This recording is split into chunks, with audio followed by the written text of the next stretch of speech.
Heritage Month, during which we celebrate the pious, precious, and eternal Hindu culture. It is exciting to showcase the richness of this culture while getting to know the principles and ideologies of Sanatana Dharma. It's an excellent opportunity for the entire world to witness the ideologies of Vasudhaiva Kutumbam. Come, join us, and deep dive into this rich culture while embracing openness, purposefulness, and experiencing divinity. Namaste. On behalf of the Hindu American Foundation, I'd like to congratulate the Vishwa Hindu Parishad of America for the inauguration of Hindu Heritage Month. I'm Isan Katir, the Hindu American Foundation California Advocacy Director, and this is especially gratifying because here in California we've played a key role in Hindu Awareness and Appreciation Month resolutions for the past 7 years, since 2013, sponsored by Assemblymember Ash Kalra again this year. So all best wishes from HAF. Hindu Speakers Bureau is proud to sponsor HHM. Hindu represent one of the newest and fastest growing communities in the West. We are rock solid by family structure and love for education. We have great scriptures. We have vibrant art, dance, music, yoga, meditation, mindfulness, Ayurveda, and of course, great delicious food for this month-long October celebration. Enjoy. Namaste. Hindus of Greater Houston takes pride in jointly celebrating the Hindu Heritage Month.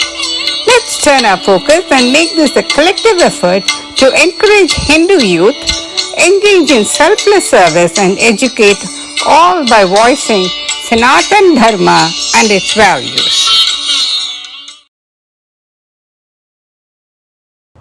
Namaste, my name is Arnav and I'm the President of Hindu Students Council. On behalf of HSC, I'm so excited for our organization to be part of this year's Hindu Heritage Month in October. Our students celebrate so many festivals in the month of October, including Diwali, Navratri, and Durga Puja. And it's going to be an incredibly exciting time for them to now be able to celebrate this as part of a broader community effort to share our beautiful Hindu heritage with our peers, university administrators, professors, and the broader community. On October 7th, Hindu Students Council and Mission Bindi are partnering to host World Bindi Day as part of Hindu Heritage Month. What better way is there to celebrate our identity, our civilizational heritage, and the struggle that we've faced for millennia than by celebrating the Bindi, which is an ancient symbol of our Hindu identity and one that really depicts the challenges that Hindus have faced and what we've endured for thousands of years. So I invite all of you to join us in Hindu Heritage Month and specifically for World Bindi Day on October 7th, which is the first day of Navratri. Namaste all and happy Hindu Heritage Month.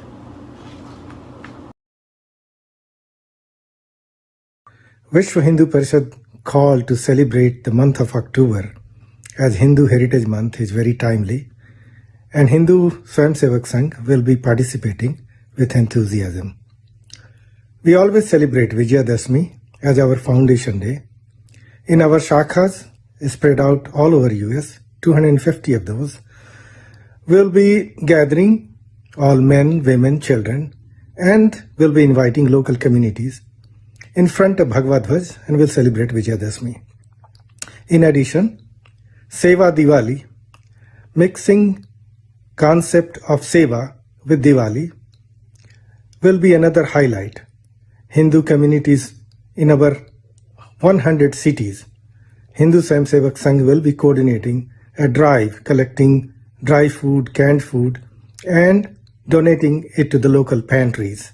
So this year, this will be extended to 100 cities. Hindu Women's Network is proud to be part of the Hindu Heritage Month celebration during the month of October. Let's all awaken the Shakti within. Hinduism has always worshipped female divinity in form of Shakti. Let's be the Durga, a symbol of strength and courage, standing up for justice, love and protection. Namaskar.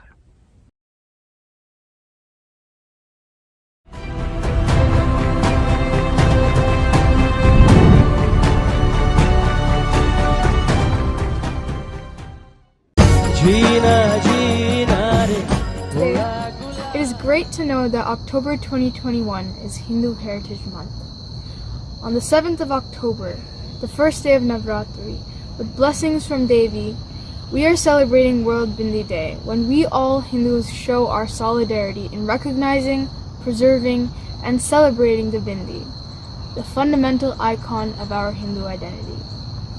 Since ages, the Bindi was part of our ethos, part of our resilience. Time for us to come together and celebrate this unique aspect of our Dharma.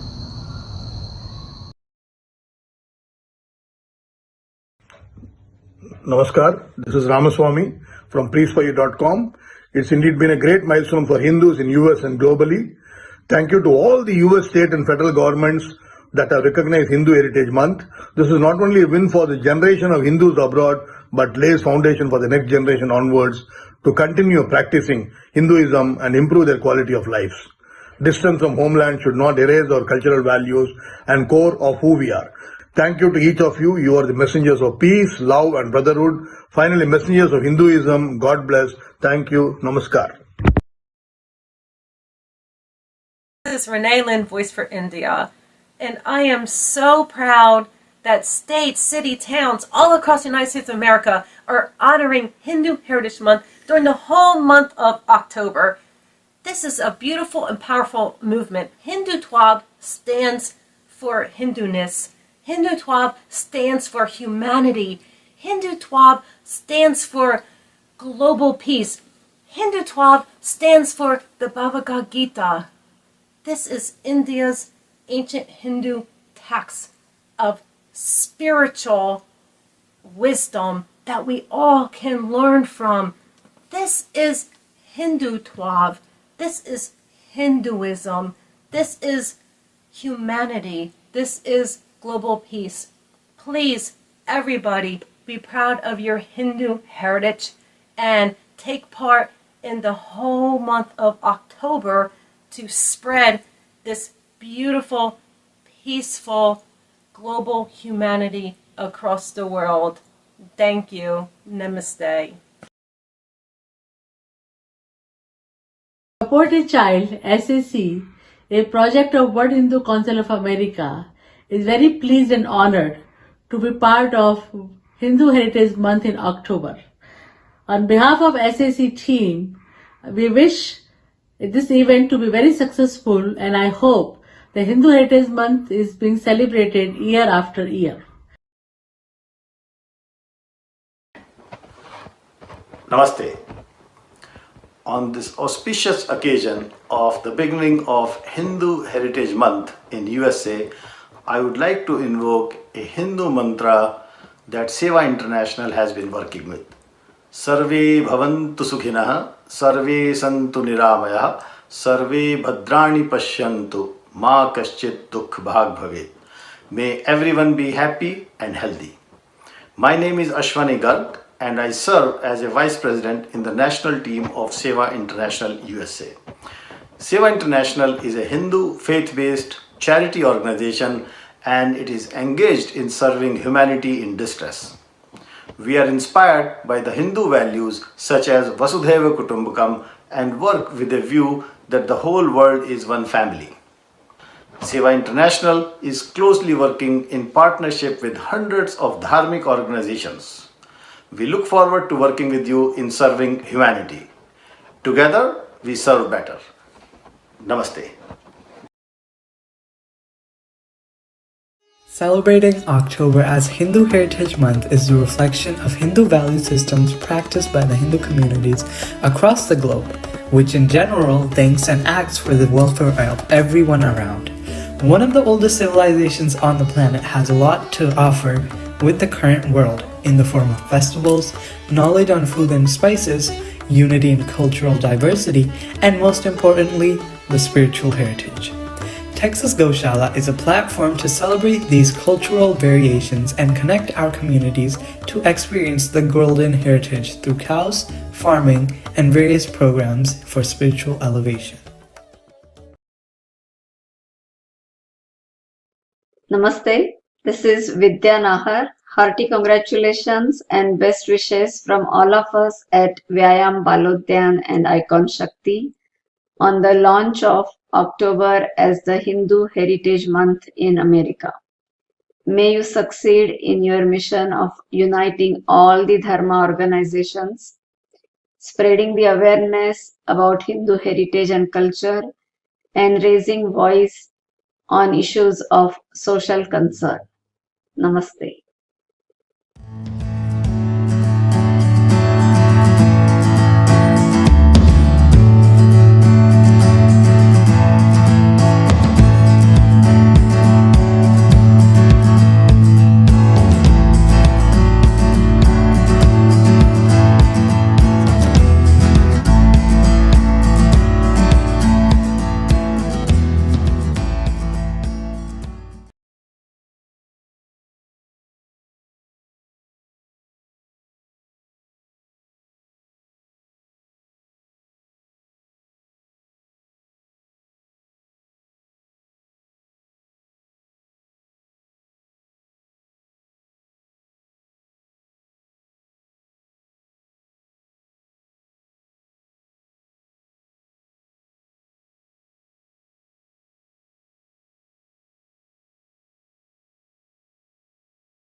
नवानि देहि। प्रेम से बोलो भगवान श्री कृष्ण चंद्र की जय। Jai. Thank you. I hope it's working now. Apparently, it's not. We tried So to let get me, it. I have a quick update. Apologize for interrupting. The quick update is that we are going to our plan B, and our plan B No. is that Audio everyone just go to got fixed up. We restarted the audio driver. Audio just got fixed up in all sources. No one can hear anything. Okay, now. perfect. Then we can start now. Yes, I'm getting messages that it's working now. People can hear. Perfect. All right, then Bhagwan ji help. Namaste, everyone. Thank you very much for your patience. Thank you very much for joining. And the next thing to be fixed, Ashok ji, is the watermark logo on the right hand side. It should be the Hindu Heritage Month logo and not our channel logo. So please fix that as well. I hope everyone can hear me. And so I can get started. So thank you once again. Namaste. Thank you for joining. And I really, truly admire everyone's patience and bearing with us while we fix the technical issues. I apologize, and I once again for the technical glitches. And I want to once again emphasize that this is not a VHP America program. This is a program that is a partnership of over 100 Hindu organizations, many of them on our already on the hindumonth.org website, many of them still signing up, but it's a collaborative program for everyone. And now I'll take my 40 seconds that I've been allocated now that I'm through that. So for thousands of years, we have celebrated the festivals of great spiritual and cultural significance in our Hindu Dharma, Hindu culture. Today, we are adding another festival in the Hindu calendar, and that is the Hindu Heritage Month. The essence of Hindu Heritage Month is to celebrate the Hindu contributions in every aspect of the life, from art and science and medicine and technology, entrepreneurship, and of course, spirituality. Okay, the essence of Hindu Heritage Month is to celebrate the idealism of Sri Ram. The essence of Hindu Heritage Month is to celebrate Dharma that Sri Krishna taught us in Bhagavad Gita. The essence of Hindu Heritage Month is to celebrate the annihilation of evil by Kali Mata, and the knowledge given by Saraswati Devi. The essence of Hindu Heritage Month is to celebrate the sacrifice of Dadichi. The essence of Hindu Heritage Month is equanimity that was taught by Bhagwan Mahavir, and the essence of Hindu Heritage Month is the tranquility that was taught by Gautam Buddha. The essence of Hindu Heritage Month is the defense of Hindu Dharma as exemplified by Guru Gobind Singh. And the essence of Hindu Heritage Month is the struggle for equality that Dr. Ambedkar taught us. The essence of Hindu Heritage Month is espousal of truth by Mahatma Gandhi, and it is the sense of Hindu unity that was instilled among all the Hindus by Dr. Hedgewar. The essence of Hindu Heritage Month is the selfless service of our sadhus, our sadhvis, and the pracharaks who work in this society. The essence of Hindu Heritage Month is the compassion that saints, or today's saints, like Mata Amritanandamayi, the Hindu education that was propagated in America by likes of Swami Chinmayan, the non-violence and education by Muni Sushil Kumar in America, and the mandirs that have been built by the BAPS organization, and the Kriya Yoga and the yoga in general that is taught by Sri Sri Ravi Shankar and Sadhguru and all the other saints of today. The essence of Hindu Heritage Month is the essence of Hindu Dharma. And the essence of Hindu Heritage Month is the tattva of Hindu Dharma for this millennium and many millennia to come. With that, I welcome everyone to Hindu Heritage Month, inaugural Hindu Heritage Month of 2021, the first in many that are yet to follow. Thank you and namaste.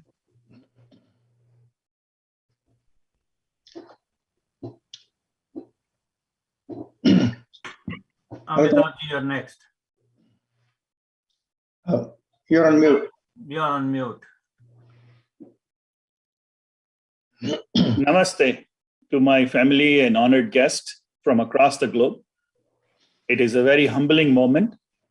And my duty is outreach and support for Hindu Heritage Month. And I'm going to start with the shlokas Om Purnamida Purnamidam Purnat Purnamuduchyate Purnasya Purnamadaya Purnameva Shishyate.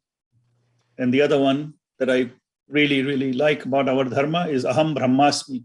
With that is this energy that all of us can take this message of the Sanatana Hindu Dharma to across the globe.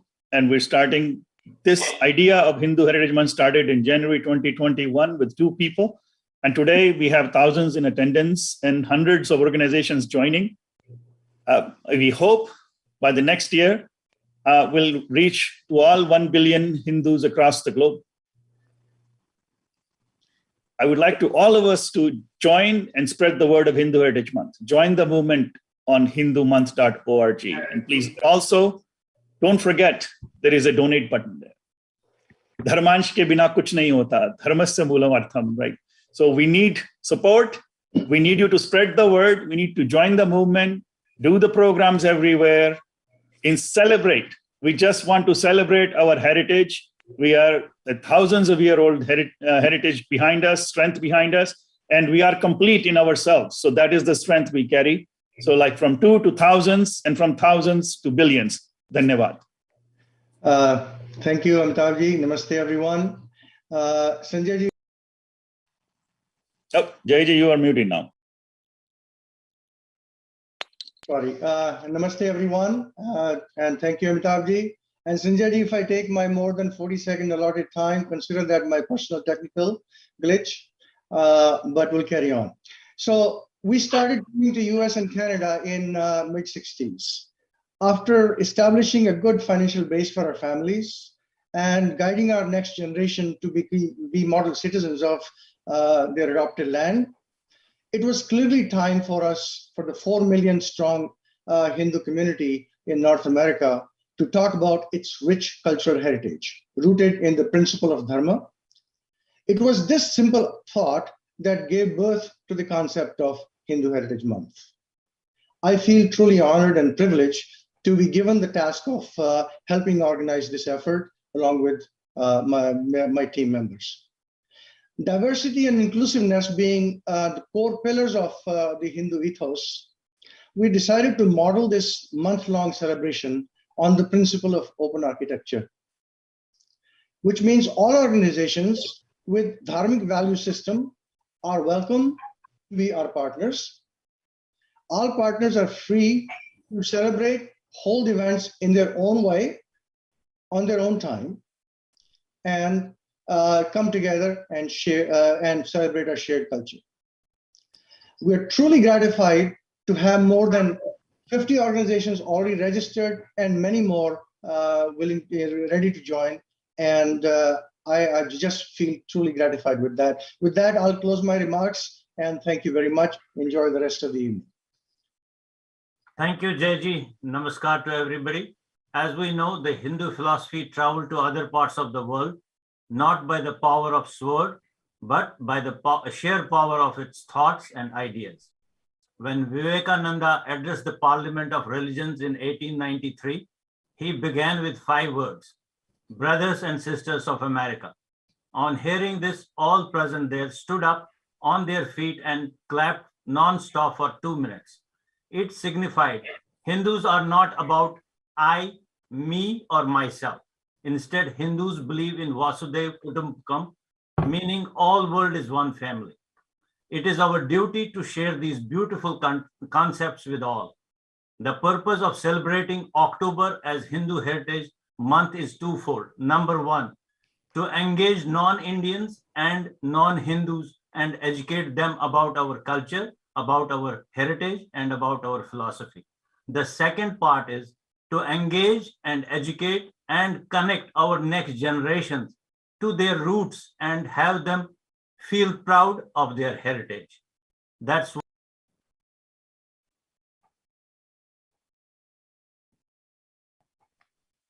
Sanjay ji got muted. You are on mute. Over to you, Monica. Thank you, Sanjay sir. Thank you for enlightening us about the details and purpose of the month-long celebration event. Now, I would like to call our next speaker, Shri Sanjay Saxena ji.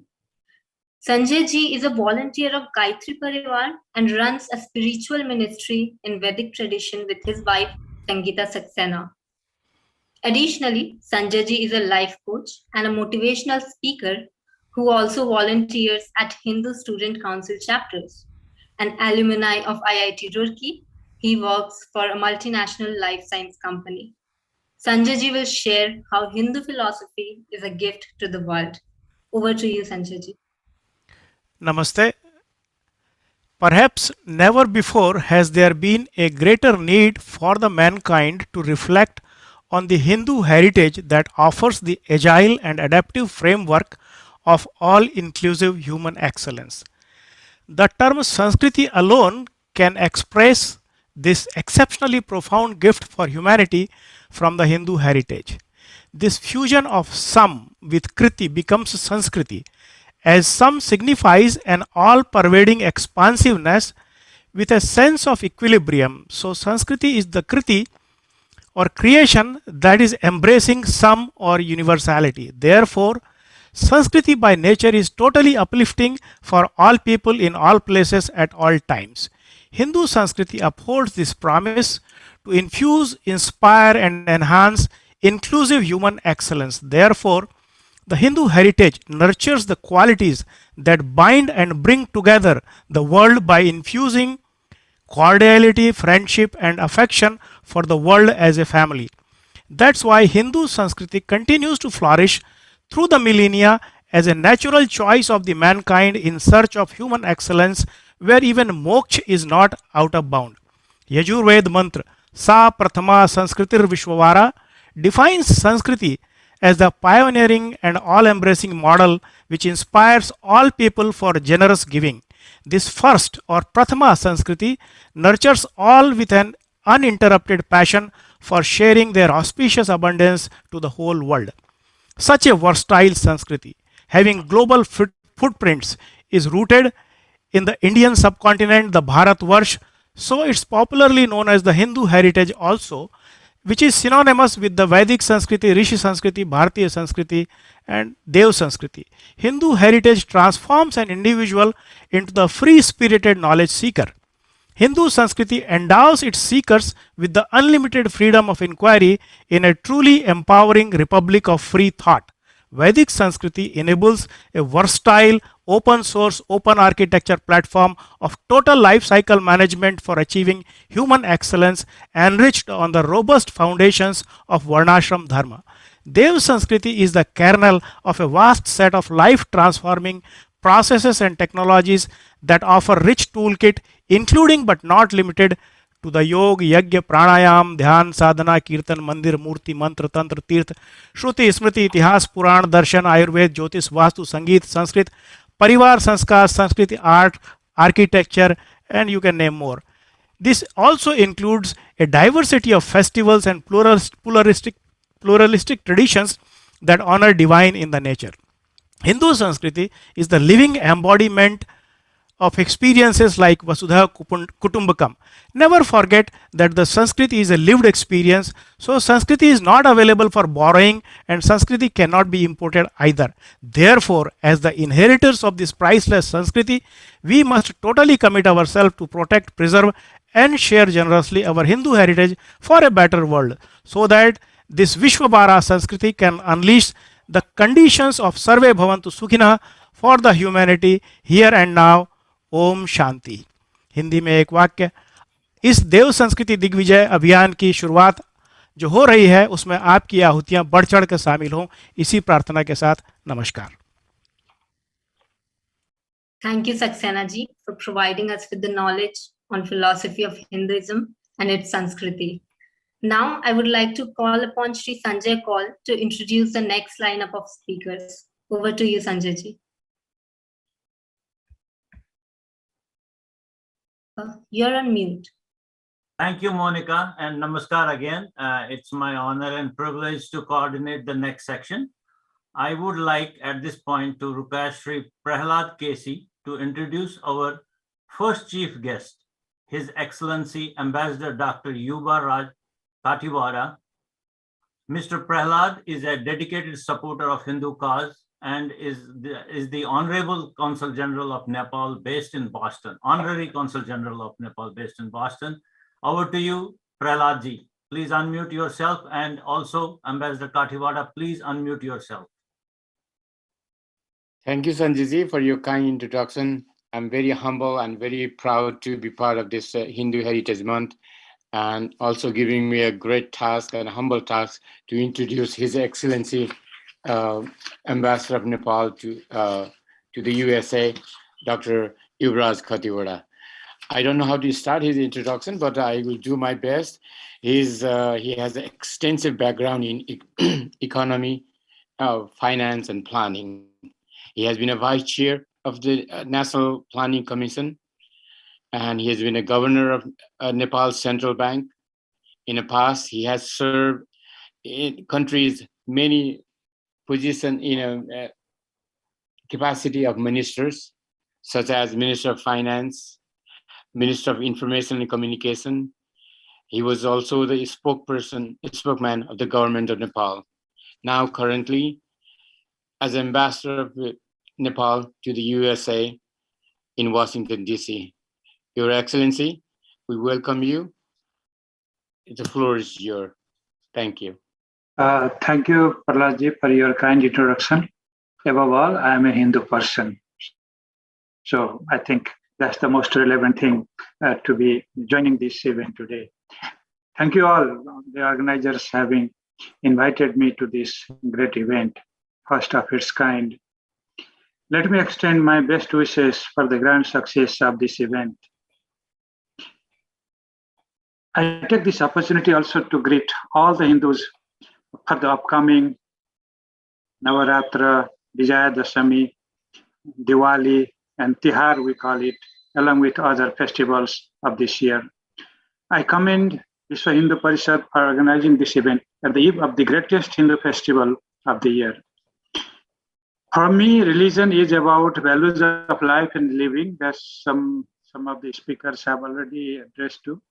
It is an ideal for living with humanity while respecting all living beings, adopting non-violence and tolerance in daily life, and working for peace in a civilized human world. Religion is our belief. Religion is our way of life. In this sense, it is a body of spiritual knowledge about how we should live and put in self-discipline our lives according to the best of the moral and spiritual values. It thus denotes virtue, morality, honesty, giving, and spiritual practices for fostering peaceful world order and putting our souls at peace. A person who practices any sacred faith is following some family, community, or social values as living law, which bars a person from indulging in immoral, unethical, or violent acts that hurt all living beings. Religion thus, for me, establishes some social and moral norms of society, our conduct, and a feeling of togetherness. All the Santa Mahanta and all the scholars, their distinguished personalities. I understand that Hinduism, covering nearly 1/6 of the global population, is one of the world's oldest resilient and continuing religion. It is a composite religion as it contains many traditions that have been evolved over time as religions in themselves. I also know that its oldest beliefs and practices are rooted in prehistory, which dates back to thousands of years. I understand that Hinduism has its own faith but doesn't seek to change the faith of others. It acknowledges the existence of other faith-based religions. By conceiving Vasudhaiva Kutumbakam, Hindus regard the world as a big family and believe to coexist with people of other faith. In essence, it is an open religion with no dogma or strict rules. I believe that every person is free to choose his or her values and faith. It is a human rights issue as well. In this context, I would like to express my concern over some of the forceful conversions taking place in religion. We should ensure that religious conversions should not take place under certain greed, compulsion, silent threat, or pretext for better life. Often we have seen illiterate, poor, deprived, and socially excluded people converted through unethical means. We should avoid all kind of push and pull factors behind such conversion. Distinguished panelists and participants, this 21st century has a lot of social and economic disorders. They are often intertwined, and of course, a lost or material well-being is threatening sustainable peace, social harmony, and a secure future for coming generations. Now we realize that the present day over-encroachment over nature is not sustainable. In this regard, I like the Hindu concept of worshipping the earth, water, air, fire, and space. These elements are foundations of an interconnected circular flow of life, and we can achieve sustainable human development by conserving, harnessing, and protecting the nature. Respect of nature can thus be seen as a manifestation of a responsible development practice as well. This would eventually serve the humanity and avoid disasters and pandemics like the ones we have been facing in the recent years. As somebody has said, there is no religion in the world higher than humanity. We should now accept that we should live our religions as members of civilized, humane, and respectful global humanity. For me, through religion with humanity, we can satisfy our soul and make building blocks of compassion, love, and respect to each other's heart. Finally, let me reiterate that upholding moral and ethical values of daily life, giving or donations for a cause, and thus helping the needy ones, treating everybody equally without any kind of discrimination, and showing kindness to all human beings, Hindus can contribute to the creation of peaceful societies and an egalitarian world order. Let this day motivate and capacitate all the Hindus all over the world for the accomplishment of this aspiration. I thank you all. Namaskar. Thank you, Ambassador. Thank you for your message to the Hindu diaspora. And I'm so glad that you began by saying, I'm a Hindu and I'm proud of it. So before I go to our next guest who is present here, I would like to read out a message from His Excellency, the Ambassador of India, Sri Taranjit Singh Sandhu. He could not join us today due to a prior commitment. He has, however, sent in his message, which I shall read now. It reads as, I take this opportunity to convey my warm greetings to the community on the festive season and celebration of Hindu Heritage Month by several states in the US. The Indian diaspora in the US has made commendable efforts in showcasing the rich Indian traditions, culture, and values. The Indian American community is a pillar of strength for the India-US relations. Once again, my warmest greetings. End of message. We thank the ambassador for his warm greetings. Our next guest was supposed to be the Consul General of India, New York, but Randhir Jaiswalji, unfortunately, he had a family situation. He could not join us. In his place, we have with us Dr. Varun Jap. He is the Deputy Consul General, New York. At this point, I would like to call upon Ms. Richa Gautam to introduce the Deputy CG. Richa ji represents Coalition of Hindu of North America, KOHNA. And KOHNA is an organizing partner of this event with us. Richa ji, floor is yours. Richa ji, please unmute yourself. Yes, I'm unmuted. Thank you so much, Sanjay ji. It is always an honor and privilege to have representation from the Indian consulate, just as the Indian American diaspora is. Just want to make sure the spotlight has been changed. I'm just seeing Sanjay ji. It's you. Okay, good. Sorry about that. I'll just restart. So it's always an honor and privilege to have representation from the Indian consulate, just as the Indian American diaspora is a bridge between India and the United States. For us, the Indian consulate is also a bridge between the two countries. We are honored today to have Dr. Varun Japp, Deputy Consul General, with us today. A medical graduate, Dr. with over a decade of experience in the Indian Foreign Service. He has served in different capacities in the Indian Embassy in Myanmar and the Indian High Commission in Malaysia. In between his overseas assignment, Dr. Varun Japp served in New Delhi at the Ministry of External Affairs and was involved in administrative and human resource management of India's diplomatic corps. He has recently joined the Indian Consulate in New York last month, and I take this opportunity to welcome Dr. Japp to the United States, to the great city of New York, and to our inaugural ceremony of the first ever Hindu Heritage Month in the United States. Thank you so much, Dr. Japp. The floor is yours. Welcome. Thank you so much. My namaskar to all the honorable guests. It is my privilege to join the distinguished panelists, guests, and our Hindu brothers and sisters from around the globe for this inaugural ceremony of the Hindu Heritage Month. Today, Dashmi Shraddha marks the beginning of a month of celebrations for Hindus as we eagerly wait for festivals like Navratra, Dashera, Tula Sakranti, Ahui Ashtami, and then Diwali, Govardhan, and Chhath Puja soon thereafter. Declaration of October as the Hindu Heritage Month is a recognition and acknowledgement of the remarkable contribution of Hinduism through its unique philosophy and Sanatani values. This auspicious moment serves as a special opportunity to celebrate India's diverse culture and rich heritage.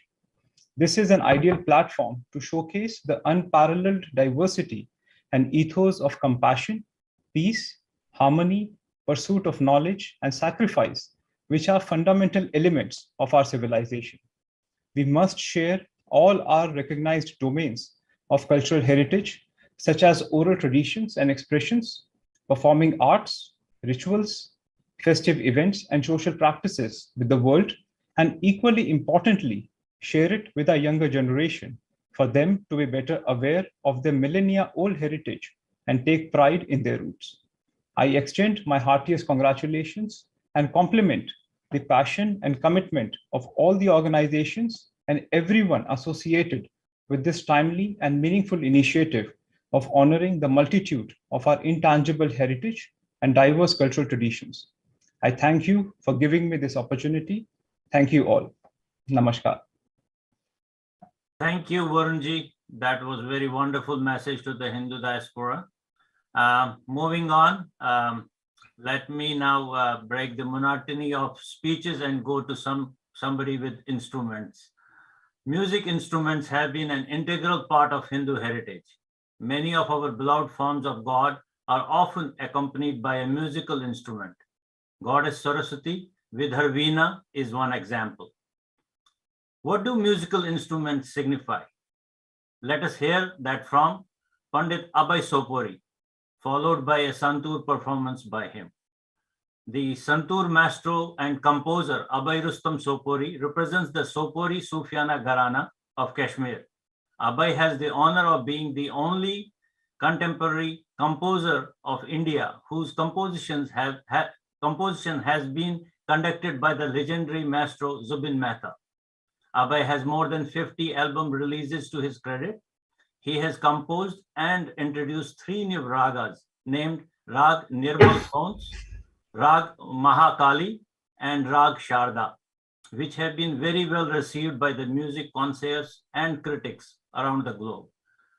Abhay, the floor is yours. Please unmute yourself. My namaskar to everyone. I hope I'm audible. Yes, you are. It's a great pleasure and honor for me to be part of this inauguration of this inaugural program of the very great initiative. And my gratitude to you, Sanjay ji, for inviting me and giving me this opportunity to share my thoughts and music. Nada Dinam Jagat. The entire universe the nature actually survives, generates, and dissolves with sound. And so deep is the ocean that Naad Sagar Aprampar Saraswati Ajumhu Karat Tumb ke Aadhar Par. Even Ma Saraswati crosses this ocean of sound with the help of a veena. The imagination of the divine is such a big phenomenon in the life of a man, a cosmic flow of consciousness that the man had gradually realized has no beginning, no end. The idea of God is in fact the existence of the being of immortal consciousness. When any primordial sage must have imagined it, he must have experienced that with this cosmic consciousness or the unbroken flow of consciousness of time and nothing before, then he must have considered it as the creator power of the universe. Later, with the aim of communicating this mystical secret to the common people, God started being depicted in simple words, mantras, idol crafts, and pictures. The human cause of this formless and eternal and ultimate truth has been a personification. In the Indian Sanatan context, there is a goddess form of our God who is the mother of the universe. She is the truth, cure, mercy, and she is the ocean of compassion. To express this, the sages said that she is quadrilateral and different weapons, objects were shown in different hands. Conch, the shank, mace, sword, bow and arrow, lotus, Swadarshan chakra, and musical instruments. And all these symbols of deep thought, which are metaphors, we all need in our lives. So as we talk about music, our gods and goddesses have different musical instruments in their hands. So Lord Shiva with Damru, Lord Ganesha with the Mridang, Ma Sharda with the Shatatantri Veena, that is the Santur, which happens to be my family instrument. Ma Saraswati plays the Veena, Sri Krishna plays the Vansi, God Vishnu plays the Shank, and likewise. Similarly, Narad Muni plays the Narad Veena. So some deities related to some musical instrument or the other. Now, music is hidden in the paraconsciousness in nature, that is, in the ultimate universe, as if there would be an anhat within us. And these different musical instruments reveal its melodiousness through it. Music creates supreme virtue, ultimate peace, ultimate happiness in the atmosphere, in our lives, in the lives of the people, then in the lives of in the life of a nation, and thus breaking the boundaries and transforms this world into one family, what we call as Vasudev Kutumbakam, as said in the Maha Upanishad. Even Acharya Abhinav Gupta mentioned his instrument as Naad Veena, which generated huge sounds, huge Naad, which is basically Santur in itself. The life is a God's creation through this Naad, through this sound, and we are particles of this sound. I have recorded my brief Santur recital. The objective was so that you get a little bit better quality. The moment we go into instruments, we don't get very good quality online. So I recorded it beforehand. Please enjoy. I'm presenting some nuances of my style, the Sopori Baj, which is my father's style, and followed by some chand patterns, which is a very special feature of our style, in which you will see some beautiful shades of melodic and rhythmic combinations. And it's with the accompaniment of Pakhavaj by Rishi Shankar Upadhyay, my musician, which is another Mangal Vadya. So please enjoy, and thank you so much for giving me this opportunity. Namaskar. Thank you, Abhay. Ashokji, please play number 8.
Ladies and gentlemen, that was Abhay Sopori, and he enlightened us with the significance of the instruments in the Hindu traditions, and also with that mesmerizing performance we just saw. I am sure it must have touched every listener's heart. I saw many of the panelists enjoying it here. Now, I would like to call on Monica Gupta back to stage to coordinate the next session. Monica, please unmute yourself. Thank you. Thank you, Sanjay ji. Our next three speakers will take us on a journey to our past, where we came from and where we are headed. Our first speaker in this section is Swami Viggyananda ji. After the dust had settled on the first wave of immigrants, we suddenly find ourselves challenged by the lack of attention we have paid to our sanskriti. Swamiji will shed some light on those challenges. For those who don't know, Swamiji currently serves VHP Bharat as its Joint General Secretary and is the founder and chairman of World Hindu Foundation. He is also the chief organizer of World Hindu Congress. Swamiji, please share your thoughts. Namaste, can you hear me? Yes. Hindu society in North America, especially in United States of America and Canada, is celebrating Hindu Heritage Month. In Hindu tradition, important festivals starting from Navratri, Batukamma in Telangana, Durga Puja, Vijayadashmi, Sad Purnima, Balmiki Jayanti, Karwa Chauth. In Andhra Pradesh, it is called Atla Kadde, Dhanteras, Kali Puja, Deepavali, Mahavir Jayanti, Govardhan Puja, Annakot, Ayadu, Chhat Puja, Skanda Sasti, in Tamil it is called Kanda Sasti, Dev Deepavali, and many more regional level of festival comes within 35 days of the period. Several states of United States of America have signed a proclamation for October as a Hindu Heritage Month, noting that Hindu society has contributed greatly to America to its unique history and heritage. It is recognition of the Hindu identity in North America. My best wishes to Hindu sisters and brothers in North America for celebrating October as a Hindu Heritage Month. I'm traveling annually across the continent and the world for last 23 years. I observed that Hindu migrate to any country, the first generation takes their own time in settling, provides best education to their children, and set up a small association to keep the culture and tradition alive. The association like Indian Association, Nepalese Association, Sri Lankan Association, language-based association, regional association, and some religious and denominational associations. I have observed the same process in the United States of America. First generation of Hindu formed Indian Association and organized cultural festivals and functions. Hindu identity in North America was not visible.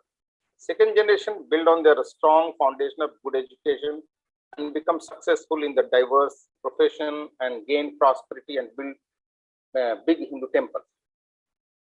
This Hindu Parishad under the leadership of Dr. Mahesh Mehta started organizing Hindu conference in America, beginning in 1984, Madison Square Garden in New York, that started shaping Hindu identity in United States of America, followed by Hindu Student Council presence on university campuses. This is how Hindu identity became visible and strengthened in the USA and Canada. For the last 50 years of Hindu immigrants in the United States of America, Hindu have contributed immensely to the economy, science, technology, innovation, engineering, education, health services, trade and commerce, and many more areas. Hindu Heritage Month is recognition of their contribution in America.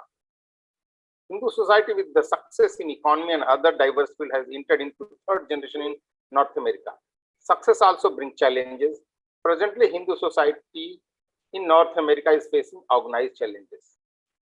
Our detractors in academia and media are well organized and entrenched.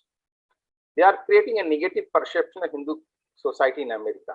I am afraid if Hindu society is not able to correct this perception and defeat the detractor, then hard work and gain of the previous two generations will be wasted. The negative perception of community has adversely impacted their existence. The Jewish community in Germany and Europe suffered Holocaust because they ignored the negative portrayal of Jewish community and paid heavy prices. Hindu society in North America need to invest in the building of education institutions. Hindu society in America has built hundreds of big temples, unfortunately not a single credible education institution. Hindu society also need to invest in academia, especially in the humanities such as Hindu study, South Eastern study, Indology, history, social sciences, communication, etc. And encourage their children to join these fields. Hindu society should support them with the resources. There is a popular saying, one who controls the communication, controls the mind of the people. Academia influence media. Media create perception. And perception become reality. Unfortunately, Hindu community has not learned from the past. We have seen the partition of Bharat. Hindu community was prosperous in present-day Pakistan, Sindh, Punjab, and present-day Bangladesh. Hindu who have migrated to USA from the Pakistan and Bangladesh after partition has not learned. Hindu community in Africa was prosperous and flourishing. One day they find their world is ups and down. 3 generations of accumulated prosperity lost. They have to leave their country as a refuge in Europe and America. Now in America, they are very successful in business, but not learning from the American experiences. Hindu community in Caribbean and Fiji were also flourishing and their world also changed overnight. They become refugees and immigrants in USA, Canada, UK, New Zealand, Australia. They are also not ready to learn the lesson. Hindu society need to come out from their comfort zone of tan, ghanti, puja, mandir, ashram, katha, pravachan, dance and drama. I am not against all these, but these are not only important aspects of attention of a Hindu community. We need to think beyond our comfort zone. When a community is facing organized challenges, one cannot face individually. community need to organize. When Hindu detractors are organized, Hindu to organize themselves to mount organized response. Often I am asked a question, when Hindu will be shown respect in the world? My answer is simple. The Hindu society will command the world respect only when its present generation and next generation work hard intelligently, using their mind resources in the right direction. Hindu society need to organize and fight like a mechanized army, where infantry units are well supported by armored personal carrier, infantry, fighting vehicle, artillery, signal corps, supply corps, and then only victory is ensured in the battlefield. If only infantry is fighting, then 100% chances of losing the battle. Presently, Hindu society is not fighting like a mechanized force with their tractor. The last, I want to remind the few lines from the poetry of great poet Ramdhari Singh Dinkar. Summer शेष है, शपथ धर्म की लाना है, summer शेष है, नहीं पाप का भागी केवल ब्याज, जो तटस्थ है समय लिखेगा उसके भी अपराध. I don't know how to translate fully the deeper meaning of Hindu poetry in English, but I will try to convey the essence of the poetry. The battle is on, the enemy is organized, less number of defenders are fighting with their all strength and spirit. A large number of people from the side of defender watching this battle indifferently. When history will be written about this battle, not only the enemy will be blamed, but also those who are watching indifferently. Once again, my best wishes to Hindu community in North America and all the Karyakarta and organization involved in the organizing and celebrating Hindu Heritage Month. Namaste. Thank you, Swamiji, for sharing your views with us. Our next speaker is Shri Sushil Pandit. In the spirit of looking back, he will talk about the last 1,000 years of Hindu society, their challenges and mistakes in our survival and evolution. Shri Pandit is a scholar, a historian, and a person who speaks his mind. Sushilji is a well-known Kashmir activist and a scholar of the Kashmir conflict. He's one of the most sought-after political program panelists of Indian media.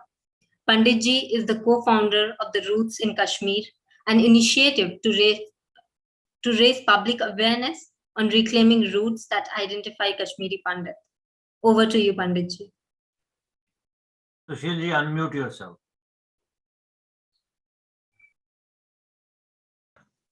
Pranam to Vedji, Swamiji, and everyone present. And thank you so much, Sanjayji, for inviting me over. I greet all my fellow Hindus, brothers and sisters, especially in North America, on this auspicious month of October, when a lot of festivals follow. You asked me to talk about the last 1,000 years. And earlier we were talking about the sheer flow of Hindu identity, civilization, culture through time. When you think, you wonder how far back have we come from? Our antiquity is yet to be decided. It is work in progress. We ourselves are groping about it because we have decided to read the history and the narrative of our tormentors or their proxies. Likewise, the story of our retreat in the last 1,000 years is also handed down to us by the same tormentors and their proxies. The reason why we ask ourselves this question as to who are we, where are we from, and what has happened to us is because even today, there's not a single university or institution of any reckoning where Hindu studies are being pursued, funded, and large number of bright students offering it as a discipline to pursue in their lives. I was delighted to visit the Hindu Studies, School of Hindu Studies in Oxford, in a very small, modest building, but at least there is one here in UK. Not a single university of any reckoning in India. What a shame. And today, when we fight the battle of narratives, it is this narrative that is handed down to us and we struggle with, we fumble around, and we try to find truth, try to find fragments of evidence that could tell us as to what happened. It is almost 1,310 years when the brutal assault started, 711 Common Era to be precise, when Muhammad bin Qasim, an Arab, almost a teenager at that time, leading a band of marauders and barbarians, invaded Sindh, and after repeated invasions, dislodged Raja Dahir and established the first foothold. There have been struggles, there have been valiant fights, and it took almost 480, say 5 centuries, when Delhi fell in 1192 to Muhammad Ghori from Prithviraj Chauhan. We have tales and fables. We are yet to know properly or tell our progeny what happened. And then we are told about successive dynasties culminating into Mughals, and finally a colonial onslaught. We were not only harmed materially, physically, geographically, the entire society had to suffer the trauma, the cultural genocide, which seeped down to even our spiritual traditions. In the true spirit of jihad, it was total, all-encompassing, comprehensive annihilation that any civilization could sustain. The good news is we are the only civilization that survived that assault. Every other civilization that faced this assault got obliterated. Persian civilization, Sumerian, Babylonian, Egyptian, you name it, and they couldn't survive. Some of them couldn't even survive a few decades, and we survived successive centuries of this assault. There is some innate strength that we possess. And after that, we had debilitating colonial rule, and all of them incessantly decided to dismantle our very institutions that sustained us, our gurukuls. Can you imagine, in 1192, Delhi fell, and Nalanda, which is more than 1,000 kilometers away, fell in 1198, 6 years later. The proxy historians tell us that, these marauders and barbarians used to destroy your temples because you stored your wealth there, as if being prosperous and wealthy was a sin, and keeping your wealth in temples was foolish. But Nalanda's archives and libraries had no gold. They were just manuscripts. The monks there bore no arms. They created a pyramid of skulls out of those monks, and they burnt our libraries that smoldered for months. So this was not about riches alone. It was the attack on the very heart of our civilization. Each one of our large institutions that we are today proud of, as they existed thousands, hundreds of years ago, were systematically destroyed. And what was left of decentralized system that we were, our economy, our politics, our administration, our culture was truly decentralized, down to village level. And whatever was left of it, Robert Clive went after it, systematically banning gurukuls. Entire society, which was 97, 98% literate when Europe was literate in even single digits, wasn't even literate in single digits, lived in caves. We were brought down. We were destroyed. They didn't come here because they were on a tourism trip or a pilgrimage. They came here because we were rich, we were prosperous, and they plundered us. When they left us, our share in global economy was less than 2%.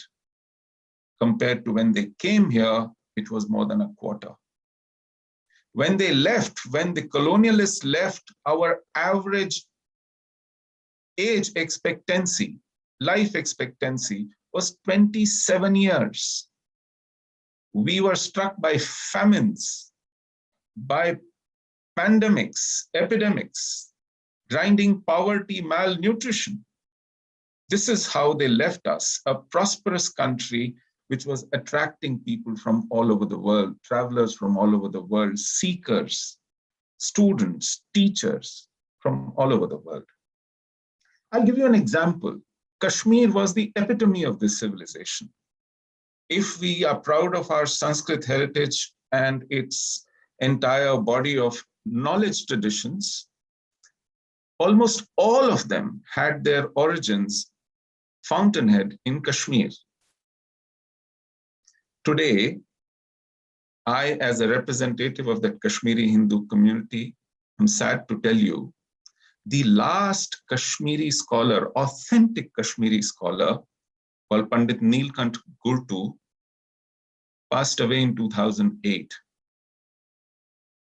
In my community, which was the teacher of Sanskrit to rest of India, where scholars and teachers and seekers came from all over, we, the inheritors of the mantle of Acharya Abhinav Gupta, have no Sanskrit scholarship left amongst us. I must again tell you that we have, all Hindus have something called Griha Sutra. Griha Sutras are the rituals, the practices that keep your tradition, how you live as a Hindu, your living tradition. I wasn't aware of the fact that our Griha Sutra is Logakshi Griha Sutra, Kathak Shakha. The last practitioner of these Griha Sutras, Pandit Kashinath Handu, we lost him in 2012. My community has lost a tradition of these rituals and these practices.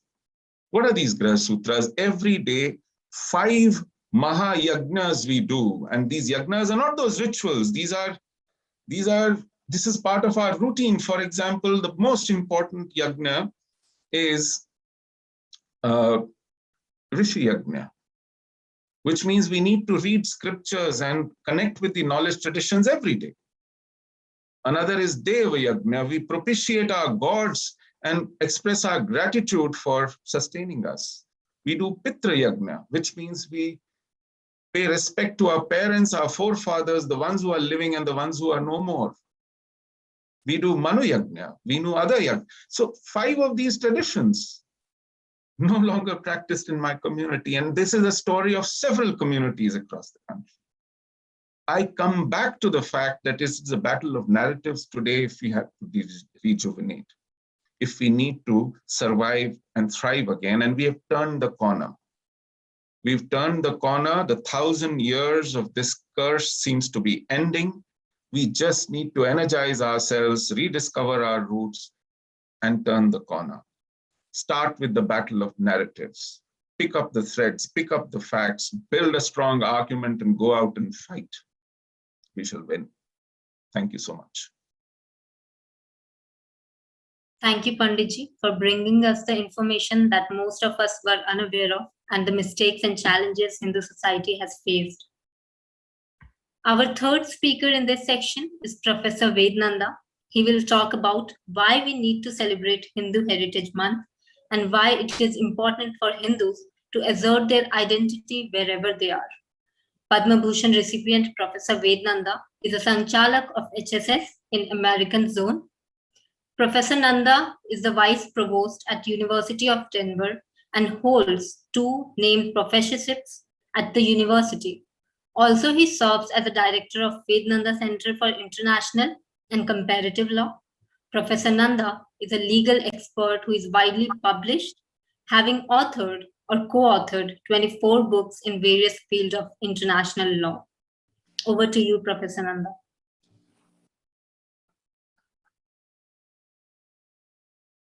Sadhana Namaskar, everyone. I am delighted to be with you. I am in a beautiful Aspen, Colorado, speaking at the Aspen Institute in the next half an hour.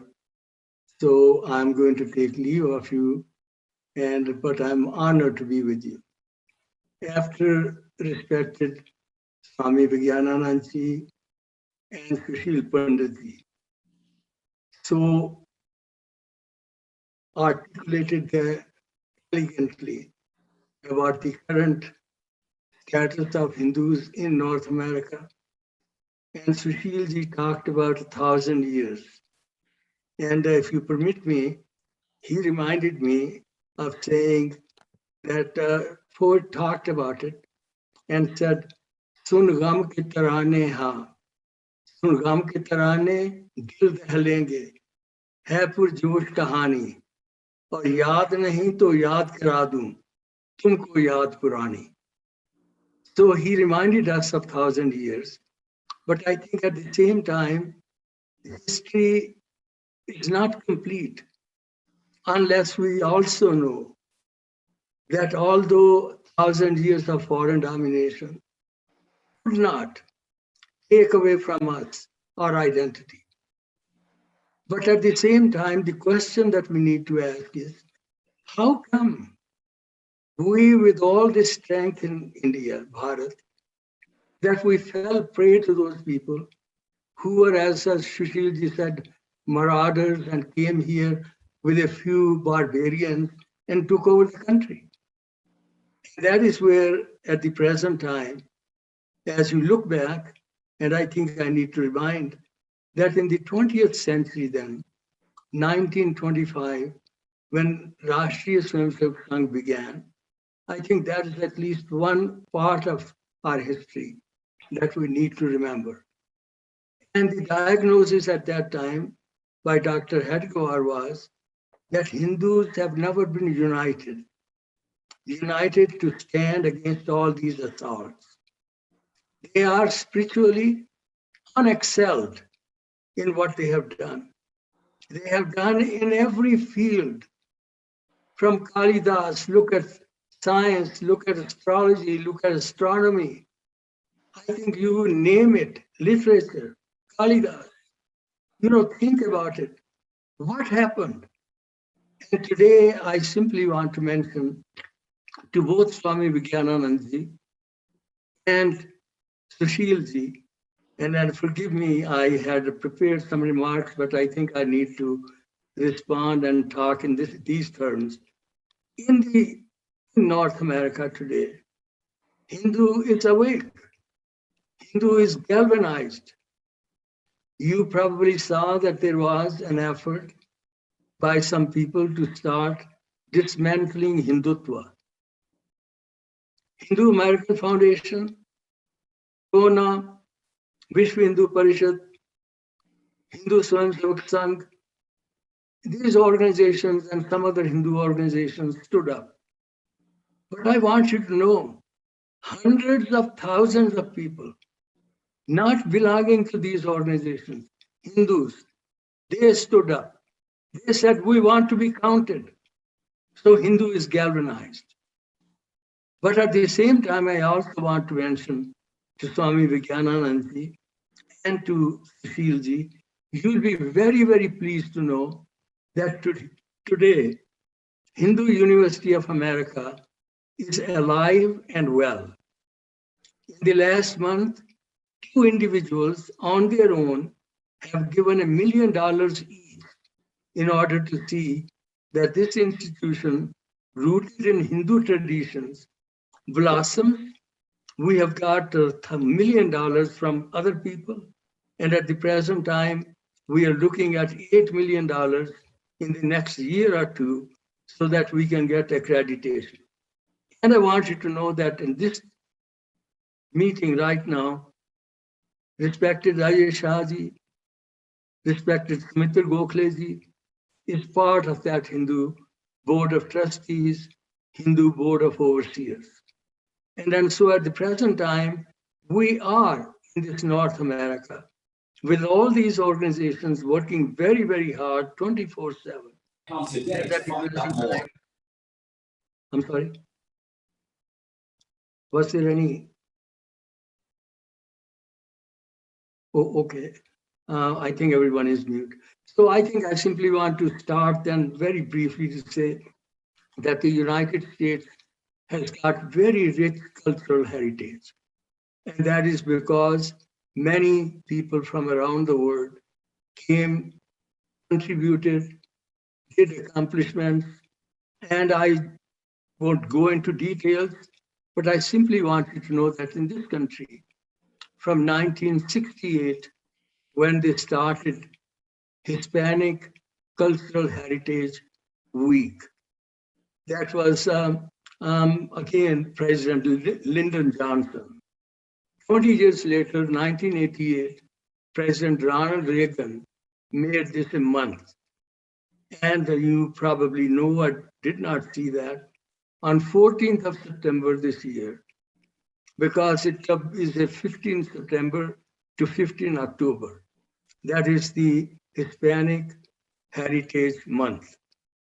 President Biden is the one that had presidential proclamation. And in that presidential proclamation, he said that their contributions ought to be recognized. He said that look at the present time, I've got 4 Hispanics in my cabinet.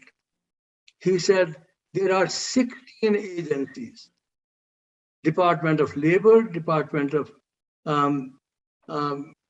there are four of their cabinet posts, but at the same time, 16 agencies. And internal affairs, labor, then human services, all that. And the 16 service agencies are working in order to support the Hispanic Heritage Month. Simply to mention to you, there is Black Heritage Month. There is Native American Heritage Month. There is a Jewish Heritage Month. So I think it is the right time that this wonderful initiative has been taken. It started in 2013 with the California state celebrating it. In Toronto, in Canada, they are doing it in November. And I think this initiative, in order to see that not only in this country, but around the world, this Heritage Month is celebrated. All of you have mentioned culture, traditions, arts, festivals, all of those can be celebrated. Obviously, Hindus are doing it, are going to do it. But it's more than that. It is in this country, not only that we are going to celebrate it, we want that people around the country, universities, they celebrate it. My university celebrates several of these months. My university ought to celebrate Hindu Heritage Month in October. Similarly, I feel that around the world today, the need is obvious. I want to repeat what has been said. Hindu contributions in this country to the world throughout these centuries for thousands of years has been absolutely monumental, unexcelled.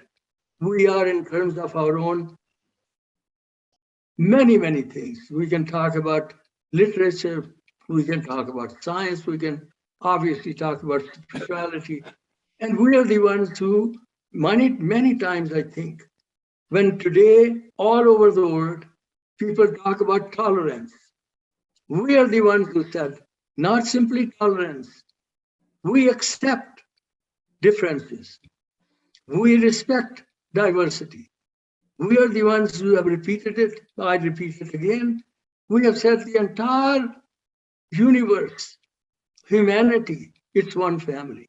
We are the ones who have said not a slogan and reality, because we live that, Sarve Bhavantu Sukhina. So I think the point simply is that today the need is obvious. You have begun this wonderful initiative. So many Hindu organizations have joined. Hindu has to be assertive today. And I think I simply want to also mention to Sushilji that in battle of narratives, you have got now many young people in this country who have started writing using social media at the present time, reaching out to decision makers, opinion makers, and articulating it in an elegant way, an alternative narrative, in order to see that we can correct all those misinformation and disinformation that is all around. So I simply want to give you one message, and that is that the world is looking for Hindus to have their own values, Hindus to have their own traditions, Hindus to have their culture become a beacon, that it give others that light that has for centuries in Sanatan Dharma given us a lead as to how we should live our life, how we should live in harmony with others. And I think today, what a wonderful beginning, what a very special day. And as we celebrate it, I simply want you to know that I'm looking forward to a day next year when many more countries, not simply in Canada, not simply in the United States, but Hindu Heritage Month becomes a tradition. Hindu Heritage Month becomes one of those salient features. It can be in New Zealand, it's in Australia, in the United Kingdom, in African countries. And Sumitraji, respected Sumitraji, who travels all around the world, I hope that he's going to share with us that the time has come. And so my congratulations. I'm looking forward to be a part of it. And as a servant, along with all of you, looking forward to see that Hindu Heritage Month becomes a very, very usual, normal feature, but a feature that's simply not Hindus, but others celebrate. That our culture has got its own imprint upon literature and all that we do. My Salar Namaskar and Pranam to everybody. Thank you, Professor Nanda, for making us aware of the importance and significance of celebrating Hindu Heritage Month. I'm really excited about the next section, where we will have 3 amazing musical performances to share with you. First, I would like to call Dr. Jay Bansal to launch the new musical video on the occasion of Hindu Heritage Month. Over to you, Dr. Bansal. Thank you very much. Shri Vednandaji talked about a lot of beautiful things, but one thing that really caught my attention was he emphasized the concept of one world, one family. And I think that is very appropriate to the item that I'm going to introduce. So a great concept like Hindu Heritage Month had to have its very own theme song. With that simple idea, I had the pleasure and maybe a bit of an audacity to reach out to this highly accomplished and talented young lady, a second generation Hindu American. She's a lawyer in the US Department of Treasury, where she specializes in international law and foreign policy. And of course, she's a professional musician and a singer. It is with great pleasure that I invite Vindhya Adapa to say a few words about her team and her song titled One and the Same. Vindhya-ji. Namaste, everyone. First off, can all of you hear me? Yes, very well. Okay, great, awesome, thank you. Thank you so much for those very kind words, JG, and thank you to everyone, to all of the organizers behind this beautiful initiative for giving us a platform to share our heritage and spread this message of unity and diversity. So basically, when I was writing the song, I typically sing in English, and I was thinking about, what are some of the most important Sanskrit verses to me that have resonated with me, as an Indian American, as a Hindu American, as someone who has, friends and so many, contacts and communities from all kinds of backgrounds. And I realized that this principle of Vasudhaiva Kutumbakam, though it is rooted in very ancient scripture and text, it is just so relevant to what our world is dealing with today. And it's always resonated with me. I think it's extremely progressive to, for any sort of spiritual tradition to say that the world is one family, and that essentially whenever we see separation between ourselves and others is really when we experience heartache. Recognizing the importance, I'm very passionate about youth. I'm very passionate about ensuring that our younger generations feel connected to their faith and to the motherland. Recognizing all of these concepts, I wrote this song called One and the Same, and it is essentially about the oneness and unity of people with the world and with each other. Before we launch it, I'd just like to give a couple of thanks to the integral members of my team who participated in this. First and foremost, I want to give a huge shout out and thanks to Mark Salud, who is the founder and CEO of Cinegang. It is a production company based out of New Jersey. The beautiful direction, cinematography, and editing you see in this video was all done by Mark. He's a one-man operation. Did an amazing job, and I'm sure we'll be working together a lot more in the future. Next, I'd like to give a shout out to Vinita Hazari, who is the featured dancer you'll see in this video. Vinita is a young Indian American and South Asian dancer who's just really lighting up the dance scene by fire and sort of is very connected to her roots and heritage. So thank you, Vinny, for your participation. And last but not least, I want to give a huge shout out to Ashish Bansal, who I see on the screen. And believe it or not, this is the first time we are actually seeing each other on screen.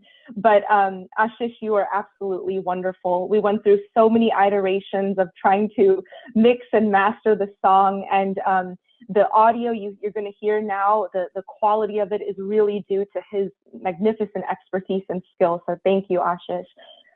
So yeah, without further ado, I would like to hand it over to Jay Uncle to launch the video, and I hope you enjoy it.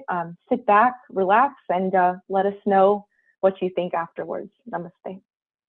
Thank you, Vindhya. I think you'll love this video.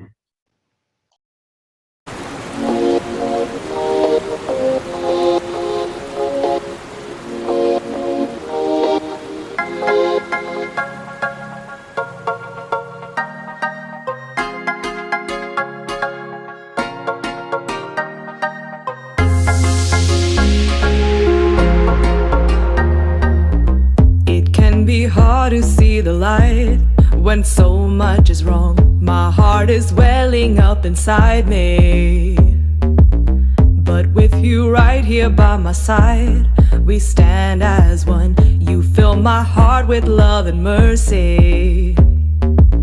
I see the fire in your eyes come shining through. Feels like God is speaking to me. Some people never realize the truth that we know. There is no difference from me to you. You see, I dream of a world where we fit right in, embracing every soul and their gorgeous skin. Can you feel the divine in this universe? Pounding inside you, sing this verse. Ayam nature haparoveti ganana laghu chetasam udar charita nam tu vasudev kutumbakam. Ayam nature haparoveti ganana laghu chetasam udar charita nam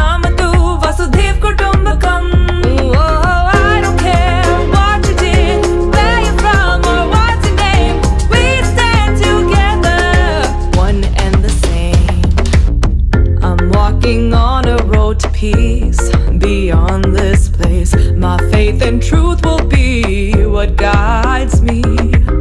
Just trying to help heal all the pain and give that grace. Yeah, we are stronger with unity. You see, I dream of a world that I can call home, where every person's connected and never alone. Can you feel the divine in this universe? Pounding inside you, sing this verse. Hey!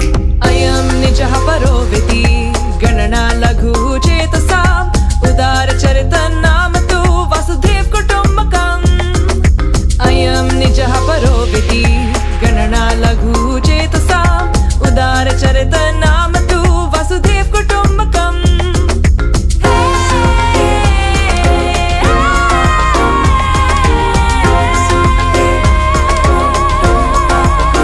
I don't care what you did, where you're from, what's your name. We stand together, one and the same.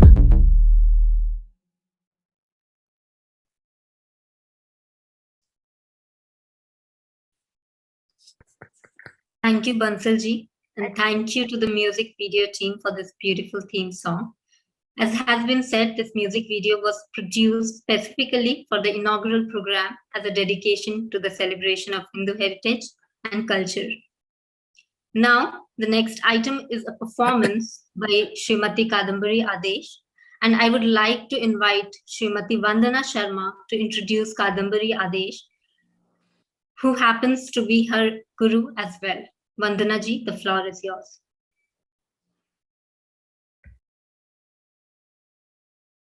Please unmute yourself, Vandana ji. Can you see me? Yes. Namaste, everyone. Kadambari Adesh is a musician, singer, and a performer, as well as a teacher based in Central Florida. She runs a music school and has taught hundreds of students over the years. She has numerous tracks and albums to her credit.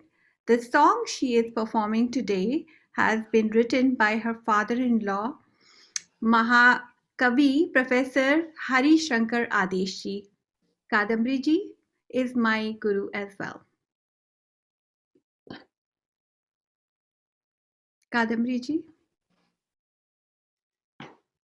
Thank you, Ji. Thank you so much. Pranam to all of you. Sabko namaste. Thank you for inviting us on this inaugural day function. Congratulations to all of us who have gotten this opportunity to celebrate our rich heritage on this month. We can talk a lot about our rich and very old Hindu heritage, but it sums up in this lovely, beautiful song, Hum Hindu Hain, which is appreciated and taken by Vishwa Hindu Parishad as well as many other prominent Hindu organizations when it was first released. The song is written by my father-in-law,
हमारे धर्म मूल है शुद्ध हमारे कर्म हम हिंदू हैं पालन करते सत्य सनातन धर्म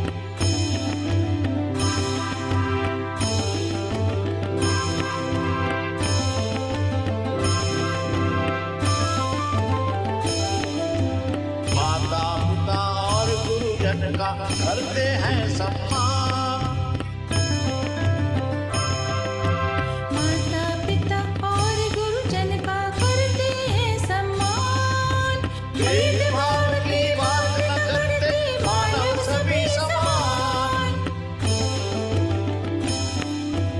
निर्मल तन मन वचन हमारा करते हैं सत्कर्म निर्मल तन मन वचन हमारा करते हैं सत्कर्म वेद हमारे धर्म मूल है शुद्ध हमारे कर्म हम हिंदू हैं पालन करते सत्य सनातन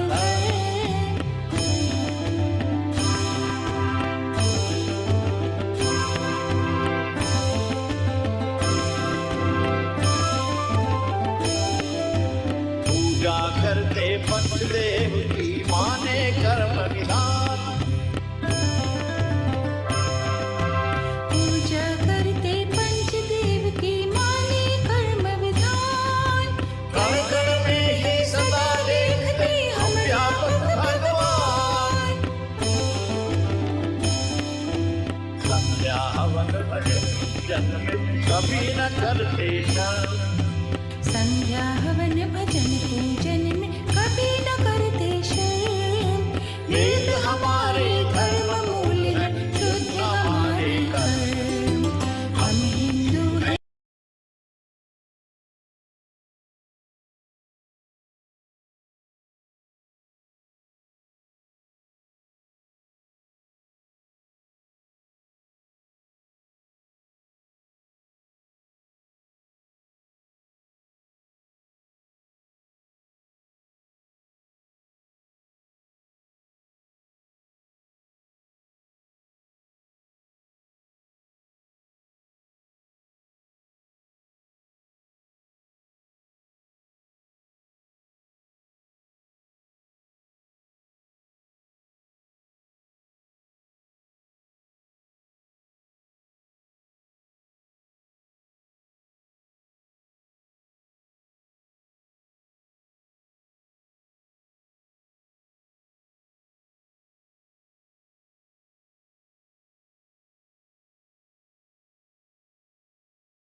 a melodic framework of musical notes. Rag Sangeet is the foundation of our music. From Sanskrit chants to renditions of genres such as Dhrupad, Khyal, Kirtana, Bhajan, Rabindra Sangeet, Rag Sangeet has inspired the entire world with its potential to evoke deep human feelings and emotions. Ragas can create joy, love, and happiness. They can also bring great comfort during sadness. They can transport the human mind of both the performer and the listener to a higher state of consciousness. Music holds a very important place in our existence. It has always been an integral part of our everyday living. From being used for the purpose of worship in temples, it moved to royal courts, where it became a subject of fierce competitions between skilled musicians. Music has always been used for celebrations at homes, whether it be to celebrate childbirth or a wedding. Music has been used to motivate our brave soldiers in the battlefield. However, our music is not used just for the purpose of entertainment. It is an art form of the highest order that allows us to go deep within ourselves, to meditate and to engage deeply with sound. For Bharatvasis, Naad is Brahma, meaning sound is equated to God. Through centuries, our Bharatiya Sangeet has withstood the tides of time. We still sing bhajans composed by Tulsidas, Meera, Tyagaraja, Shyama Shastri, Dikshitar, Purandar Das. Our Rag Sangeet is revered all around the world and will continue to do so for centuries to come.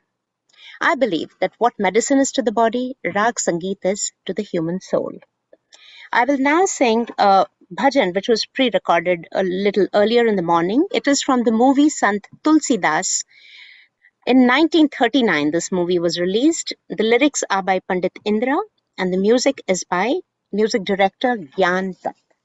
Thank you for listening. Namaste.